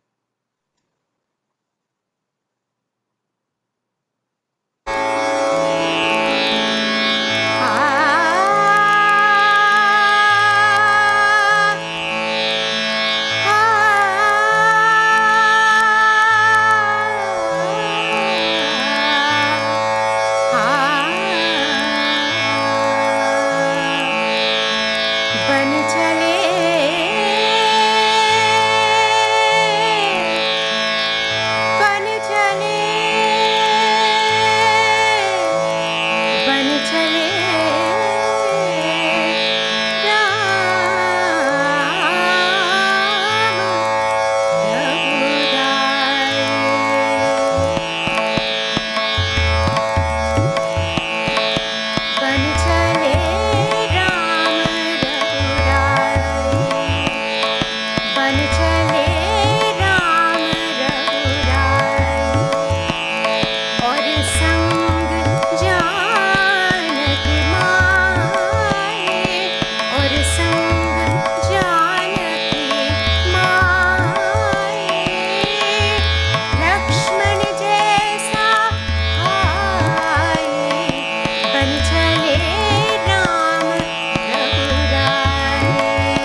Thank you, Suchita ji, for the beautiful musical performance and for enlightening us about the importance of music in the tradition and heritage of Hindus.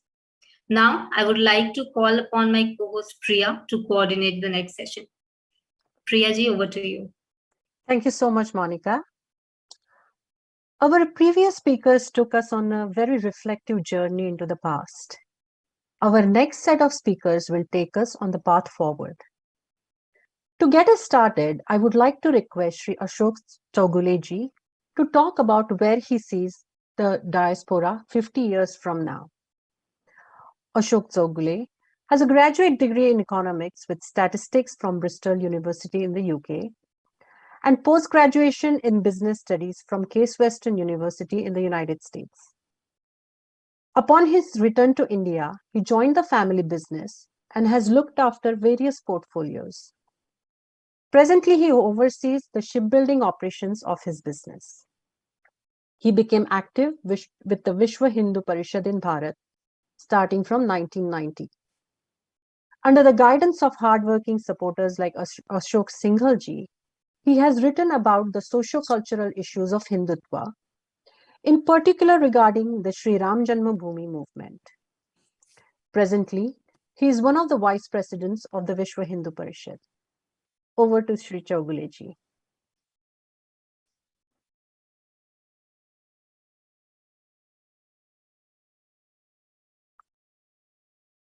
Ashok, you have to unmute.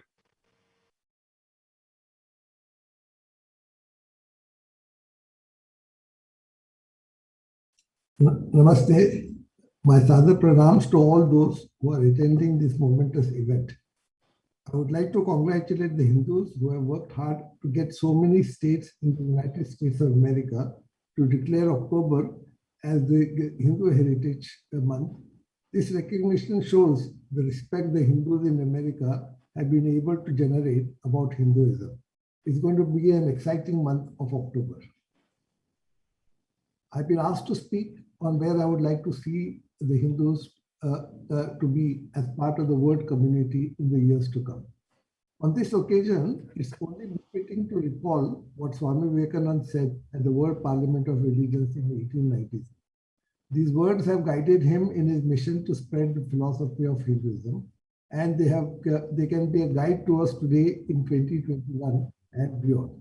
He said, "It has been one of the principles of my life not to be ashamed of my own ancestors.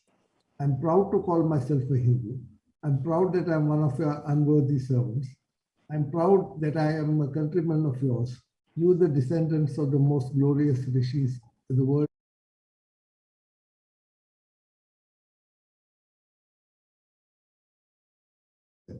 I'm one of the proudest men ever born, but let me tell you frankly, it is not for myself, but on account of my ancestry. It has been said that the Hinduism can be a Vishwa Guru. It is not said on the basis of any arrogance, nor is it meant to minimize this other civilizations and culture.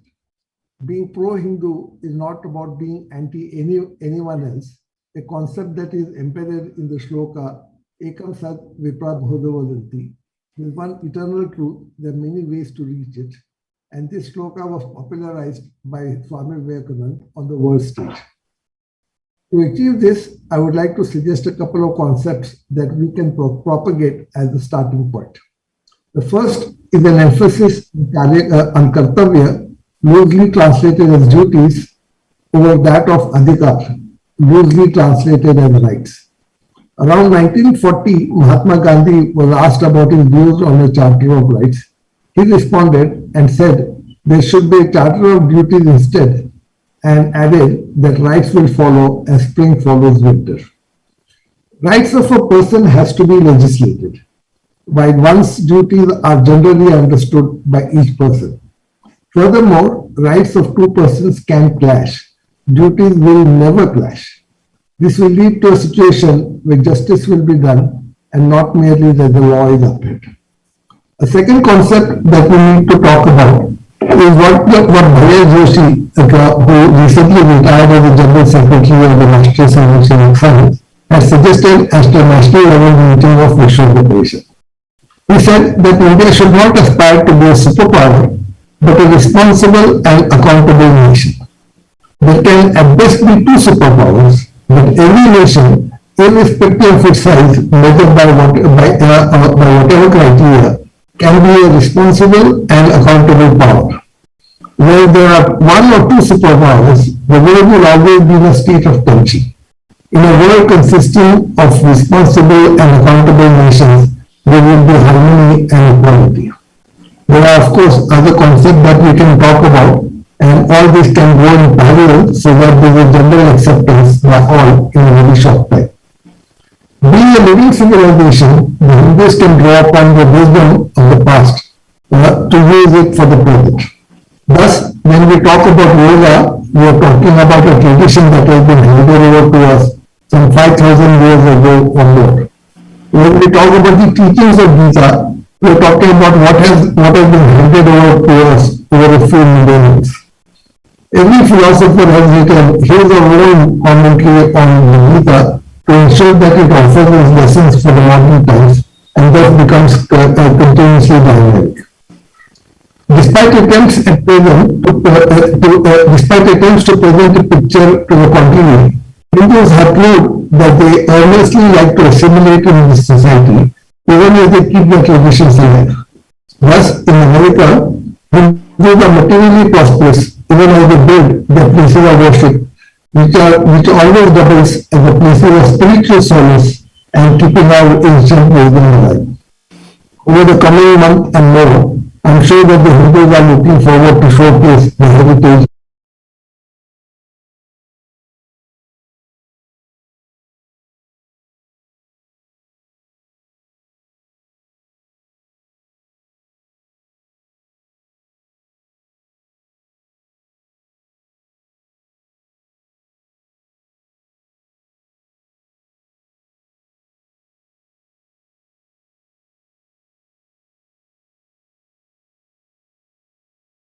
way. Hindus believe in building upon the heritage for a better future and not waste their time in dismantling anything. Namaste and Jai Shri Ram. Jai Shri Ram. Thank you, Chaudhary for sharing your vision about the process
Very importantly, Hindus need to organize to excel in spreading the knowledge of Dharma and spirituality in all walks of human life. Is all of this possible? Maryada Purushottam Sri Ram has said the ideal. Narad Muni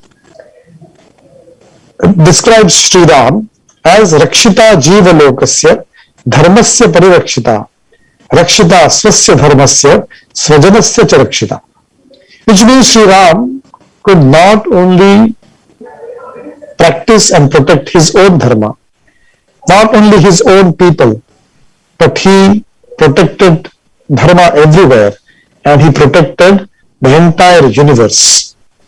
Now, this is the goal of Hindu organization.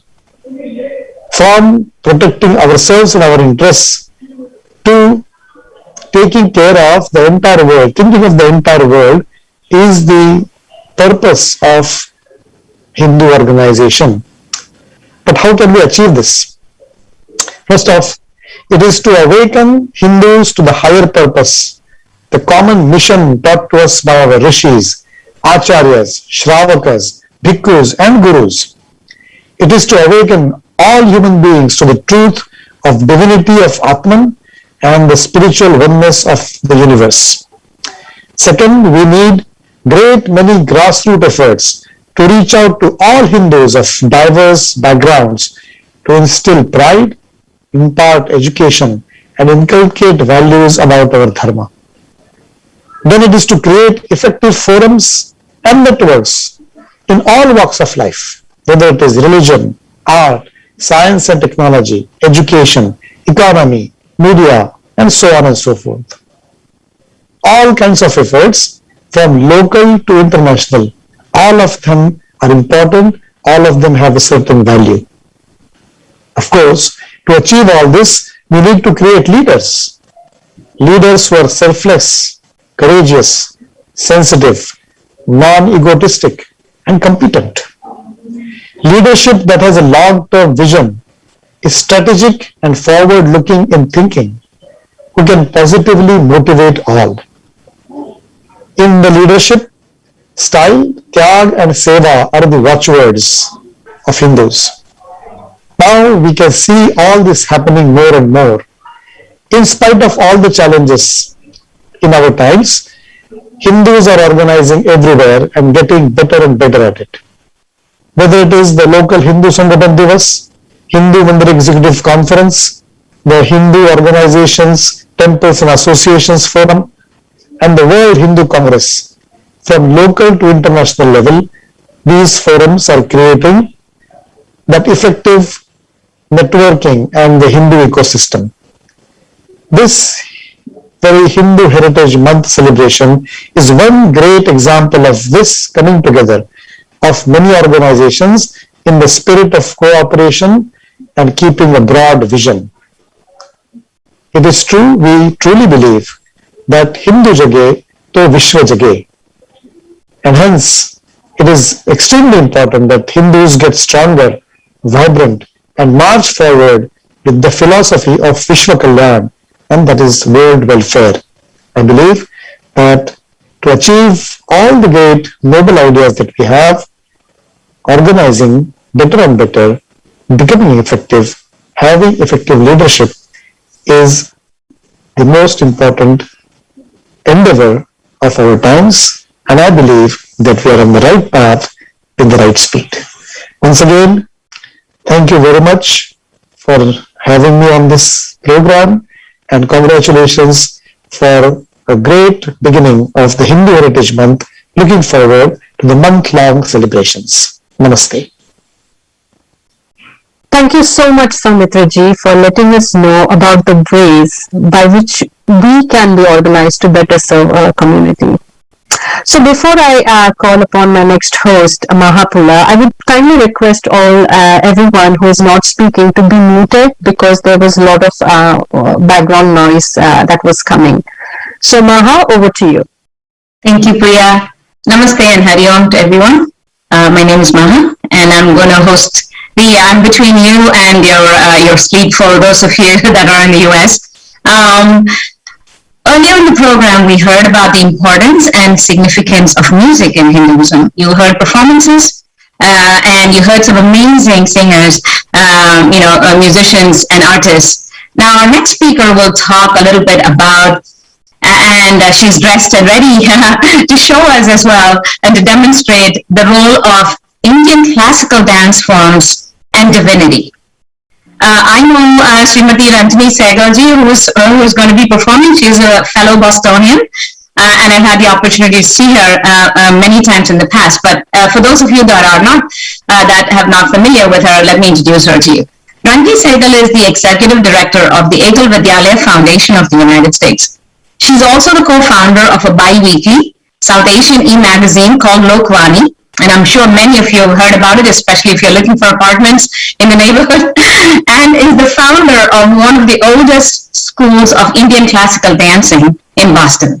Additionally, at a time when we all look at priests, qualified priests who traditionally be men, she's broken the molds, and she's also a qualified priestess, if I may say so. Welcome, Srimati Ranjani Sehgalji. Would love to hear from you now. Namaste. Kunitta Guruvanum Kovai Chavayil Kumeshiripum Panitta Jadayum Pavanam Ponil Pavanir Yinittamudani Yadittarapadamum Kana Petran Yin Manitta Piraviyum Venduvade Immanilate. The great Shaivite saint Tirunakkarasar says that if during our human birth we get a brief glimpse of the vision of the divine dancer with his matted locks, his smiling lips, with ashes all over his body, and his Abhaya Hasta blessing all those who come to his uplifted foot, then we have indeed attained salvation. The relationship between the divine and the dance in Hindu tradition is very unique. God himself is seen as a dancer, be that in the form of Nagaraja or as Lord Krishna during the Rasa Leela. Dance also has divine origin because it was given to the world by Brahma himself, the creator, who presented the Natya Veda to Bharata. Natya Veda is the fifth Veda, which is actually a beautiful vehicle to take the secret messages embedded in the other four Vedas and make them accessible to the common person. Of course, dance itself, which is a very important part of Natya, was given to the world by Lord Shiva, who presented the Tandava, which is all the geometrical movements and the pure dance that you see, and Lasya, that was given to the world by Parvati, that included the very important aspect of Abhinaya. The Indian dancer is a storyteller who uses not just the Tandava, the geometrical patterns and music to tell the stories, to bring the secrets of the Vedas accessibly to all, but most importantly uses bhava, that is emotions and expressions, to invoke the right rasa in the audience. Thus, when you watch an Indian dancer, not only is your intellect satisfied by learning about the stories, but your heart, your feelings are also experiencing divinity, and you get the anubhava of the rasa.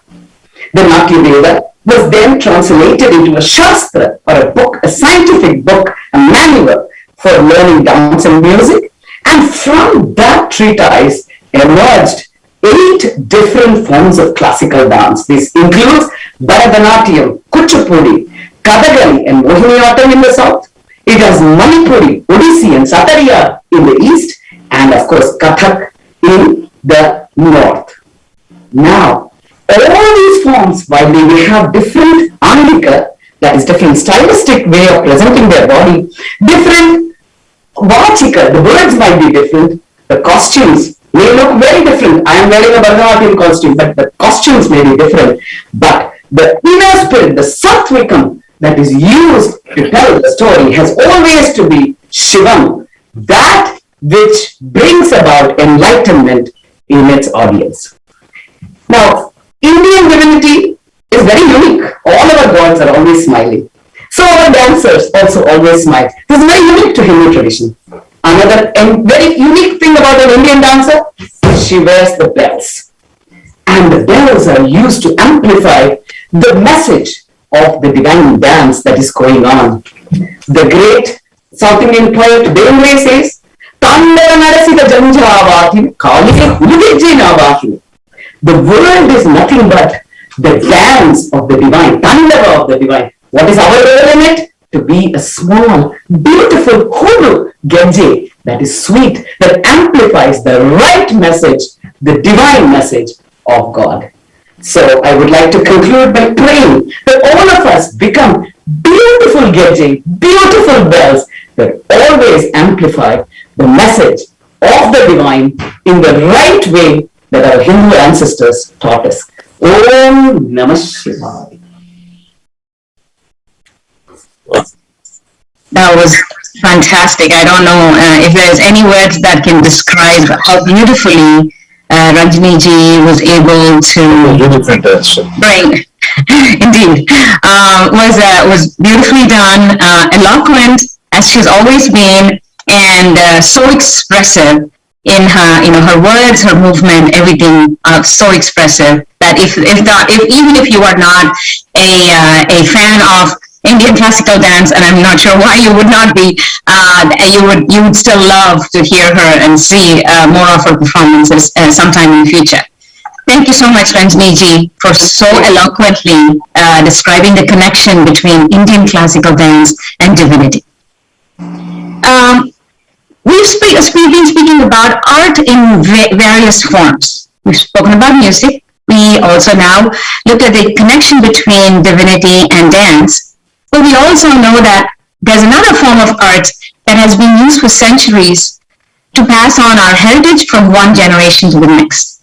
Madhubani art form is one such art, and we have someone very special with us to tell us a little bit about preserving artistic traditions across generations. I'm going to introduce to you Srimati Sunanda Sahai. Srimati Sunanda Sahai has been painting in Madhubani style, a traditional art form of North India, for the last 25 years.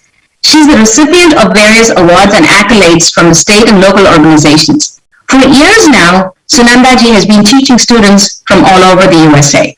Welcome, Sunandaji, to this auspicious beginning. We'd love to hear from you a little bit about how you've been able to take this tradition that has been preserved over generations and brought it all the way to 2021. Thank you, Maha.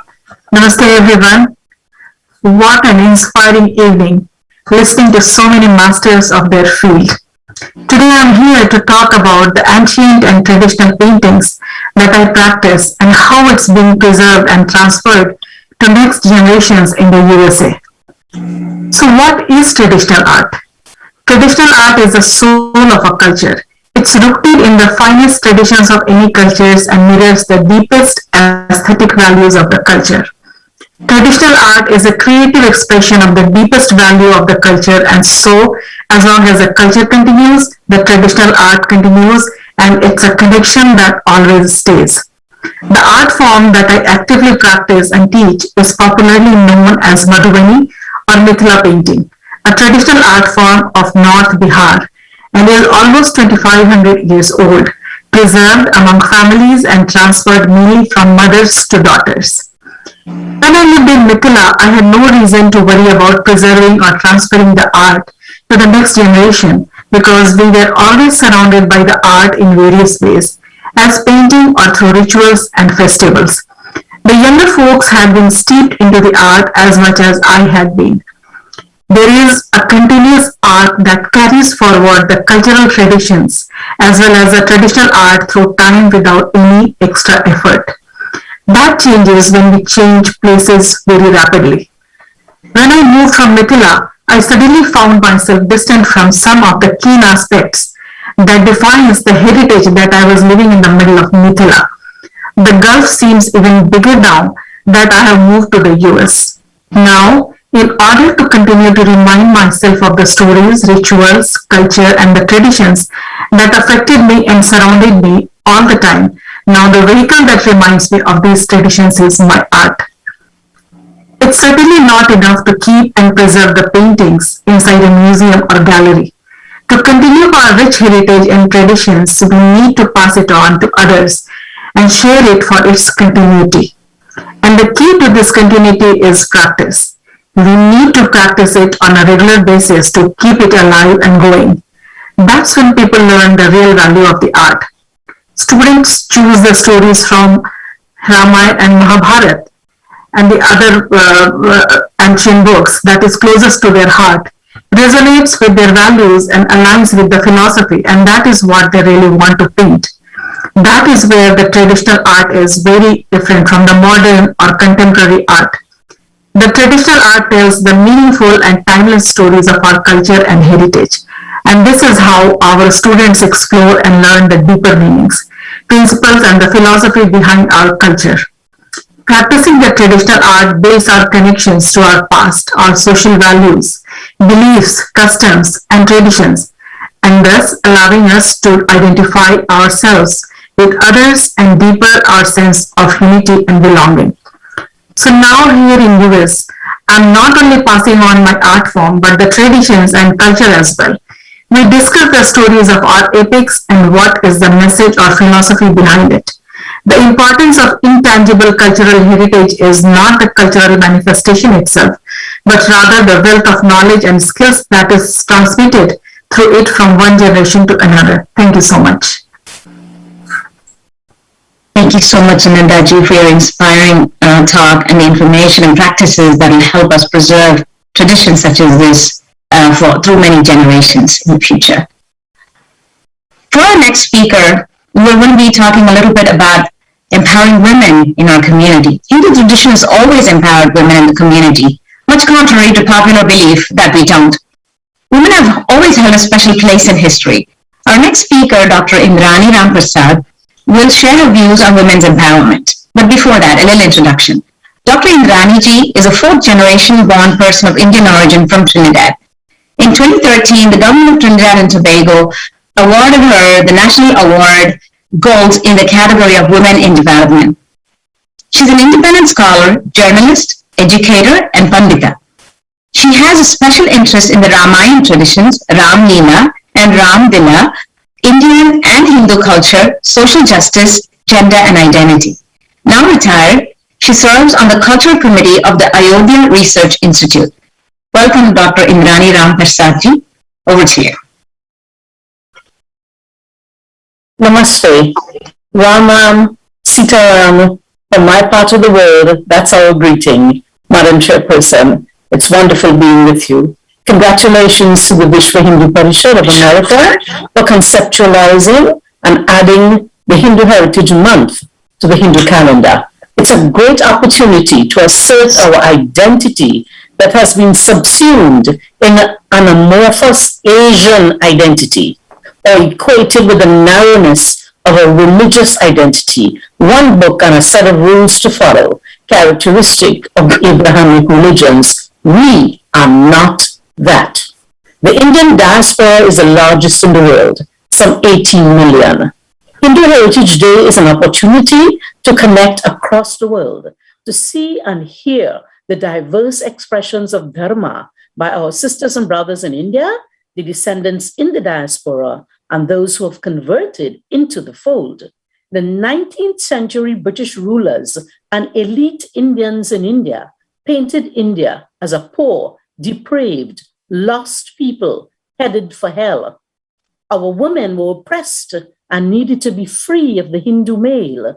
We could be saved through the European Enlightenment ideas that were shrouded in Christianity. Hindu men and women, that's what they told us. But we know that Hindu men and women share a healthy, complementary union as Shiva and Shakti.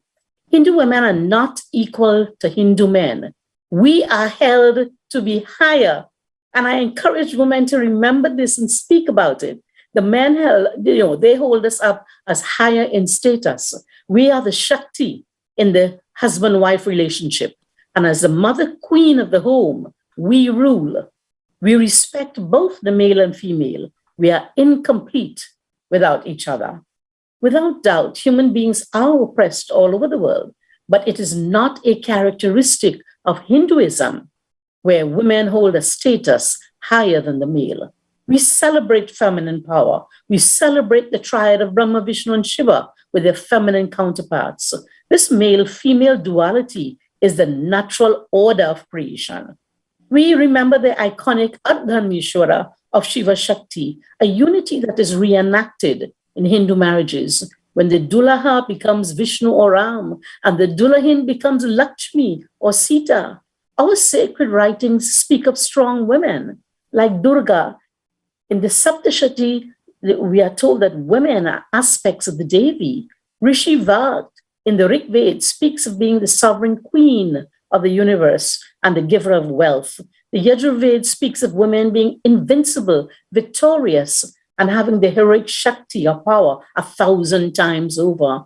Artists have celebrated the mother goddess as a giver of life, as a nurturer, companion to the male, overseer of the tribe, and maintainer of the equilibrium in social and cosmic life. When she loses balance, as indicated by Kali in her ferocious manifestation, then creation itself is threatened. Manusmriti tells us of women being the means of progeny, bringing forth children, the lineage, and therefore women are auspicious and to be respected. It reminds us in families where women are honored, we call those men devatas. Where women are not honored, that family never sees happiness. No religious rites bear fruit where in families where women are not happy. And there's rapid destruction of families where women suffer. We can never forget a Shabari, a Sita Mata, a Kunti, Draupadi, Mandorari, Ahilya, Damayanti, Savitri, Mirabai, Jhansi Ki Rani, Anandamai, Rani Durgavati, and so many others. And the Vedic Rishikas like Ghosh, Maitreyi, Gagi, Ariti, Indrani, Lopamudra, Urvesh, and so many others. As we enter Navratri and Diwali sacred time, let's reflect more on the power of the feminine in our great Dharma traditions. Women are natural nurturers. Let's nurture the children so they continue the lineage of the ancestors and our rich, ancient, and noble Dharma traditions across space and time. Om Namaste.